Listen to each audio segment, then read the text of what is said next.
नमस्कार। भारत के संविधान के अनुसार जिनकी उम्र 18 या तो 18 साल के ऊपर हो चुका है वो चुनाव में अपना मत रख सकते हैं। इसका मतलब वो वोट देने का हकदार बन जाते हैं। और जहां तक हम लोग का मानना है कि 18 साल की उम्र के जो बच्चे हैं जो अभी भी पढ़ाई कर रहे हैं या तो अपने जीवन में क्या करेंगे वो सोच रहे हैं, वो कोई राजनीति या तो राजनीतिक दल से जुड़ा हुआ नहीं है। तब जब पहली बार ये लोग वोट देने जाएंगे तो लोग किसको वोट देंगे, कहां वोट देंगे? तो आज का ये वीडियो शुरू करने से पहले आप लोग सबसे निवेदन है कि ये वीडियो पूरा सुनने के बाद आप लोग को अगर अच्छा लगे तो आप लोग इसको लाइक और शेयर कीजिएगा। और जैसे कि आप जानते हैं हम लोग को एक वीडियो बनाने में बहुत मेहनत करना पड़ता है, बहुत सारे इन्फॉर्मेशन कलेक्ट करना पड़ता है। तो आप सबसे निवेदन है कि आप लोग ये मेरा चैनल को सब्सक्राइब ज़रूर कीजिएगा।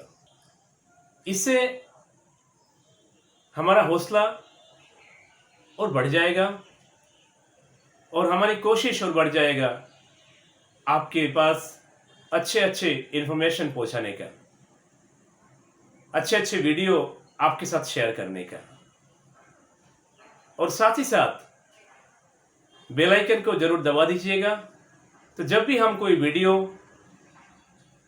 पोस्ट करेंगे तो वो तुरंत ही आपके पास पहुंच जाएगा। तो चलिए, युवा पीढ़ी जो पहली बार वोट देने जा रहे हैं उनके नाम पे आज का ये वीडियो शुरू करते हैं। जब आप लोग जो लोग 18 साल या 18 साल से ऊपर के जो लोग हैं, जब आप लोग वोट देने जाते हैं या तो वोट देने जा रहे होंगे तो आपके दिमाग में ये बात जरूर आएगा कि हम किसको वोट दें। तो सोचिए आप किसको वोट देंगे, किस प्रत्याशी को वोट देंगे, किस प्रत्याशी को आप चुनाव में जिताएंगे, ये आपको सोचना पड़ता है। और इसके ऊपर आपका कोई एक्सपीरियंस पहले से नहीं है तो आप क्या करेंगे? तो क्या आप अपने माता पिता से पूछेंगे कि हमको कहां वोट देना है, या कोई पॉलिटिकल लीडर आके आपको बताएगा कि आपको कहां वोट देना है? भारत के संविधान में नागरिक का जो कर्तव्य है उसमें यह भी एक कर्तव्य है कि आप अपने वोट गोपनीयता के साथ अपने वोट को दें। और ये सिर्फ आपको ही मालूम होगा आप किसको वोट दे रहे हैं, ये आपका निजी मामला है। इसमें किसी का इन्फ्लुएंस काम नहीं करना चाहिए, भले ही वो आपके माता पिता हो कोई या कोई और, क्योंकि इससे डेमोक्रेसी को खतरा हो सकता है। तो आप ही को सोचना होगा कि आपको वोट कहां देना है। तो सोचिए, पहला बात तो यह आता है कि आपको वोट क्यों देना है। आपको वोट इसलिए देना है कि आपको एक सरकार बनाना है, आपको एक सरकार चाहिए। तो सरकार आपको क्यों चाहिए? तो इस सवाल में अगर हम लोग थोड़ा सा पीछे चले जाएं तो सोचिए, जब आप स्कूल में पढ़ते थे या तो अभी भी पढ़ रहे हैं तो स्कूल में कोई फंक्शन होता है, कोई प्रोग्राम होता है, या तो आप लोग सब मिलकर कोई पिकनिक करते हैं या तो कोई भी कार्यक्रम करते हैं, तो आप लोग क्या करते हैं? आप में से 4-5 आदमी को चुन के उनका एक कमेटी बनाते हैं और उस कमेटी को आप फंडिंग करते हैं। आपके सबके जो कलेक्शन है, सबका जो पैसा है, वो फंड आप उस कमेटी को दे देते हैं। हाँ, लेकिन कमेटी चुनने के टाइम में आप ऐसे आदमी को चुनते हैं जो लोग को जो काम दिया जाए उस काम के बारे में उनको थोड़ा होने से भी नॉलेज हो और उनको अच्छा मैनेजमेंट स्किल आना पड़ेगा। ऐसे आदमी को ही आप लोग कमेटी में रखते हैं और उनको एक टाइम फ्रेम दिया जाता है कि इस टाइम के अंदर, मान लीजिए पिकनिक में कल सुबह जाना है तो रात को ही बाजार पूरा करना पड़ेगा। रात को ही किसको खाना बनाना है, क्या करना है, वो सब रात को ही तय करना पड़ेगा। तो एक टाइम फ्रेम रहता है। तो टाइम फ्रेम भी आप ही लोग सिलेक्ट कर देते हैं कि इतना टाइम के अंदर ये होना चाहिए। फंड आपका रहता है, प्लान आपका रहता है और क्या क्या मेनू होगा, या तो प्रोग्राम में क्या क्या, फंक्शन में क्या क्या चीज होगा, ये सारे चीज आप लोग तय करते हैं। बस इसी तरह से ही सरकार का काम भी होता है। यहां पर भी हम लोग जब सरकार बनाते हैं तो हम सब मिलकर सरकार को बनाते हैं और हम लोग सरकार को बनाने का टाइम में भारत के संविधान के अनुसार सिर्फ 5 साल के वक्त देते हैं और 5 साल में उनको क्या क्या करना है ये भी हम ही लोग सोच के रखते हैं। तो ये सोच आता कहां से है? हम लोग का रोज का जिंदगी में जो जरूरतमंद चीज है, जो परिसेवा या तो योजना, परियोजना, जो भी चीज है, ये सब हम लोग को चाहिए। जैसे बिजली, पानी, सड़कें, हॉस्पिटल, स्कूल वगैरह वगैरह। लेकिन ये सब काम तो हम लोग नहीं कर सकते हैं। हम लोग तो अपने घर भी खुद नहीं बनाते हैं। अपने घर बनाने के लिए हम लोग किसी ठेकेदार को या किसी मिस्त्री को बुलाते हैं, उसको बोलते हैं कि इतना पैसा है और ये करना है और इतना दिन में करना है, और मिस्त्री को पूरा छूट दे देते हैं कि वो कैसे ईंटा जोड़ेगा, उसमें हम लोग दखल नहीं देते हैं। हम लोग को सिर्फ इतना देखना है कि उतना दिन में वो ये काम कर रहा है या नहीं कर रहा है। तो इसी तरह से हम लोग सरकार को भी अपना जो डिमांड्स है वो पूरा करने के लिए उनको चुनते हैं। तो डिमांड्स आता कहां से है? डिमांड्स आता है क्राइसिस से, स्केर्सिटी से। हम लोग को जो चीज का कमी महसूस होता है वही हमारा डिमांड बन जाता है। तो जब डिमांड हमारा है और उसको पूरा करना है और हमारे पास इतना समय नहीं है और हम लोग एक साथ यूनाइट नहीं हो सकते हैं ऐसे, तो हम लोग एक सरकार को चुनते हैं और सरकार में कौन कौन रहेंगे इनको चुनने के लिए हम लोग वोट देते हैं। तो जब पैसा हमारा है तो क्या क्या करना है वो हमारा ही बात होगा, डिमांड हमारा ही होगा। ऐसा नहीं है कि सरकार को हम बना लिए और सरकार हमको डिमांड समझाने लगे कि आपको ये करना है। भाई पैसा हमारा है तो डिमांड हमारा है। तुमको बैठाया है, तुमको पैसा दिया है, तुमको इतना टाइम फ्रेम में ये काम कर लेना है। बस इसी को सामने रख के हम लोग वोट देते हैं। अगर सरकार अच्छा से काम नहीं कर पाया तो हम लोग का हक है उसको बदल के दूसरा सरकार को हम लोग बैठाते हैं। यह हक हम लोग को संविधान ने दिया है। ये हक डेमोक्रेसी हम लोग को दिया है। तो इसी हक के साथ हम लोग वोट देते हैं। तो बात यह है कि आप लोग जो स्टूडेंट्स है अभी, या तो किसी का स्टडी लाइफ अभी जस्ट खत्म हुआ है, आप लोग को कैसे पता चलेगा कि डिमांड क्या है? तो चलिए, डिमांड क्या है बोलने से आप लोग को पहले क्राइसिस का पता करना पड़ेगा, आपका स्केर्सिटी पता करना पड़ेगा। तो आप जब बच्चे थे तो पहले पहले आपको कुछ समझ में नहीं आता था। जैसे आप स्कूल जाने लगे, पढ़ाई करने लगे, दूसरे बच्चों से मिलने लगे, टीचर्स से मिलने लगे, तो आपके दिमाग धीरे धीरे खुलने लगा। तो आपने क्या देखा स्कूल में? आपने स्कूल में ये बात जरूर महसूस किया होगा।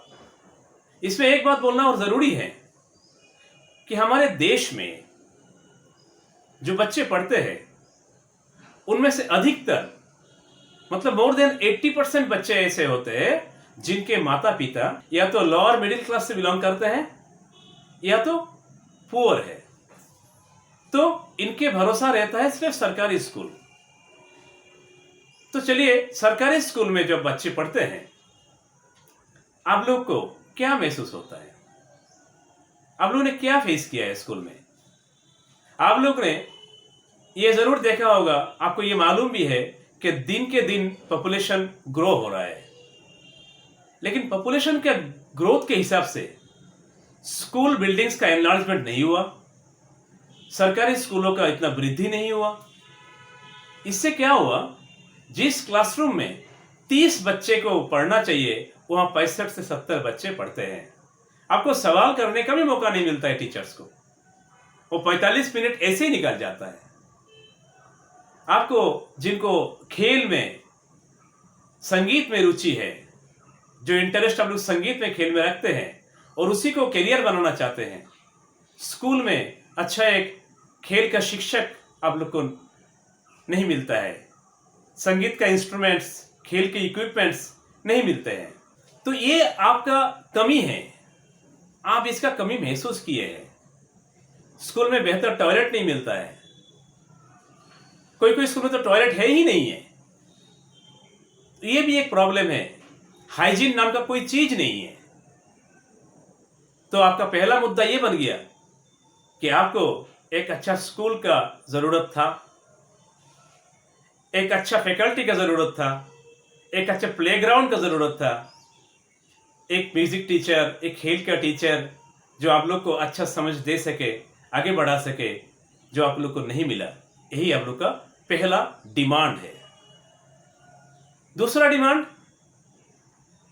जब आप लोग 18 साल के हो गए हैं, तो जाहिर सी बात है आपके माता पिता, बहुत ज्यादा केसेस में ऐसा होगा कि आप लोग के माता पिता को 50 या 50 के ज्यादा उम्र का वो लोग हो गए होंगे। तो 50 की उम्र पार करने के बाद में ज्यादातर लोगों को बीमारी बहुत जोर से पकड़ने लगता है, उनको बहुत सारे बीमारी हो जाता है। और जैसे कि वो गरीब है, तो सरकारी हॉस्पिटल में जाते हैं और वहां क्या देखने मिलता है, 400-500 पेशेंट में 2-4 डॉक्टर, वो भी दिन में एक बार आते हैं, पेशेंट को देख के चले जाते हैं। मुफ्त का दवाई तो छोड़िए, मुफ्त का इलाज भी नहीं मिलता है, बेड नहीं नसीब होता है, और आपका माता पिता, आपके छोटे भाई बहन को अच्छा इलाज नहीं मिलता है। दूसरी ओर नर्सिंग होम में जो लोग पैसे वाले हैं, जो लोग पहले प्राइवेट स्कूलों में अपने बच्चे को पढ़ाए हैं, आपके साथ पढ़े हुए बच्चे जो लोग प्राइवेट स्कूल में पढ़े हैं, जिनको सब कुछ, सब सुविधाएं अच्छी तरह से मिला है, अच्छा फैकल्टी मिला है, वो लोग का करियर आपसे बहुत आगे बढ़ गया है। और जिसका तकलीफ आप जैसे जो लोग पहले वोट दिए होंगे, हमारे उम्र के हैं, वो लोग आज भी उस तकलीफ को महसूस करते हैं और बोलते हैं कि अगर हमको भी अच्छा ऐसा फैकल्टी मिलता, अगर हमारे पिता माता के पास भी अच्छा पैसा होता, तो आज हमारा जीवन कुछ और ही होता। और मरते दम तक ये अफसोस करते हैं। और इसी तरह से अगर जब आप अपने माँ बाप को प्राइवेट हॉस्पिटल्स में नहीं ले जा पाते हैं, जब उनके इलाज नहीं करा पाते हैं और किसी किसी का मौत हो जाता है, तो आप लोग भी जिंदगी भर यही बोलते रहेंगे कि उस दिन अगर अच्छा इलाज हम कर पाते तो हमारे माँ बाप शायद आज भी जिंदा होते। तो ये आपकी दूसरा डिमांड है कि अच्छा हॉस्पिटल, अच्छा स्वास्थ्य परिसेवा। तो ये जो चीज है, ये आपने सीखा है। ऐसे बहुत सारे चीज जो आपने महसूस किया है, कोई जगह बाइक एक्सीडेंट हो गया, गाड़ी एक्सीडेंट हो गया, रास्ता खराब है, आपके सामने एक्सीडेंट हुआ, आपको मालूम है उस आदमी का कोई गलती नहीं है, रास्ता खराब होने की वजह से उस आदमी का मौत हो गया। ये फील्ड से आप एक्सपीरियंस ले रहे होंगे। तो यही आपका एक्सपीरियंस है, यही आपका क्राइसिस है और यही आपका डिमांड है। तो जब आप वोट देने जाएंगे तो उस डिमांड को सामने रख के जाएंगे। तो जब कोई नेता या तो कोई पार्टी आपके पास आएगा, तो आप पहले देखिए, अगर वो रूलिंग है, जो सरकार में है, तो देखिए वो पहले पिछले 5 साल में आपके इन डिमांड्स के लिए क्या क्या किया है। जब वो आपके सामने आया, जो भी है, वो रूलिंग का हो, किसी और का पार्टी का हो, तो आपकी मुद्दा जो है, आपके जो डिमांड है, उसके बारे में वो कोई बात कर रहा है या नहीं कर रहा है? आपकी डिमांड को महसूस कर रहा है या नहीं कर रहा है? देखिए, डिमांड आपका होना चाहिए, उसका कहानी से हमको कोई मतलब नहीं है। हम पहली बार वोट देने जा रहे हैं। देखिए, आपकी जो कैरियर है, आपका जो पढ़ाई लिखाई स्कूलिंग से, वो करीब करीब खत्म हो चुका है। लेकिन आपके छोटे भाई बहन, आपके जो आने वाले पीढ़ी हैं, उनको तो कम से कम बेहतर स्कूल मिले, बेहतर शिक्षा मिले, बेहतर स्वास्थ्य का परिसेवा मिले, उसके लिए आपको पहला वोट डाल रहा है। तो हम उम्मीद करते हैं जब आप पहली बार वोट डालने जाएंगे तो आप इस चीज को दिमाग में जरूर रखेंगे। आप लोग बहुत समझदार हैं, इतना अच्छा से स्मार्टफोन को हैंडल कर सकते हैं। एक 50 साल का उम्र का आदमी भी इतना अच्छा से नहीं कर पाता है। आप लोग को जनरल नॉलेज का बहुत ज्यादा आइडिया है, तो इसीलिए आप उस आइडिया को थोड़ा बढ़ाइए, क्योंकि हमारे देश में ऐसा कोई स्कूल शायद नहीं है जहां ये पढ़ाया जाए, ये सिखाया जाए कि डेमोक्रेसी को आगे बढ़ाने के लिए, देश को अच्छा से चलाने के लिए हमको किस तरह का बिहेव करना चाहिए, हमको वोटिंग कैसे करना चाहिए। ये तो छोड़िए, आप जो मैट्रिक या 12th क्लास में पढ़ते हैं, जो आगे जाके कुछ पढ़ाई करेंगे, आपका करियर ऑप्शन क्या होगा, आपको किस सब्जेक्ट में पढ़ने से अच्छा होगा, ये भी आपको स्कूल में सीखने को नहीं मिलता है। इस हालात में आपको आगे बढ़ना पड़ेगा। आप लोग को ब्रांड समझ में आता है, आप लोग कम से कम दाम में अच्छा ब्रांड का सामान खरीदना जानते हैं और कोशिश भी करते हैं।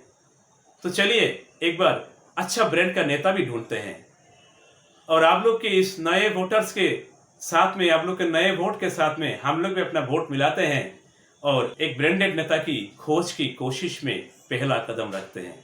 बहुत बहुत धन्यवाद।